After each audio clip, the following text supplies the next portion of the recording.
Tana guys, sa kamalig ni Joel guys. Mao siya guys, no? Nakita nato ang tihi-tihi sud sa planggana. Di ako dire. Di apod sinang Susan, nilang mother dear. Naghaha na sila og tihi-tihi guys, no? Og ibutang na siya sa putilya. Anyway, fresh kay na siya guys, ha?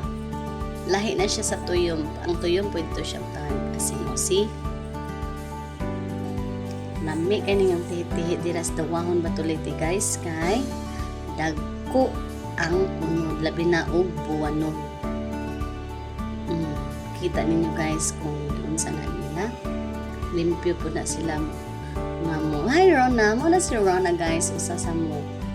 Kuan og tihi. Dagko kay nagunod guys, no? Anyway, lagmi kay na sila diha ag tihi kay dagko unod.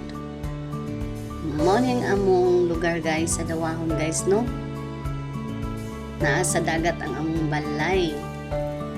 Presko kayo kahit katuog diha guys, kay imong silingan ang isda.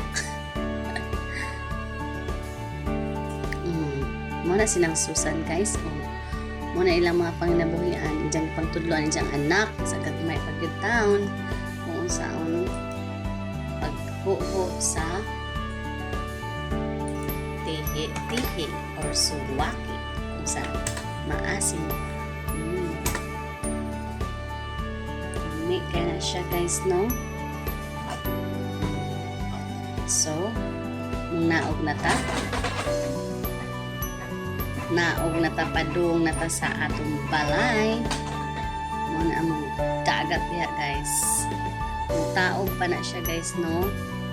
Kana hunas dyan na siya guys. Muna maghinay-hinay ta og agi in town sa tulay na kawayan may kahoy. Ang gunit gyud guys, kay na dito jud ta matagak jud tas ubos guys.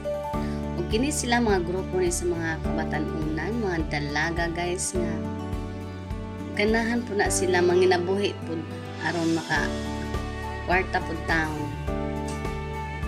O si ang ilang tehe guys. Daghan kayong salamat sa pagtan-aw.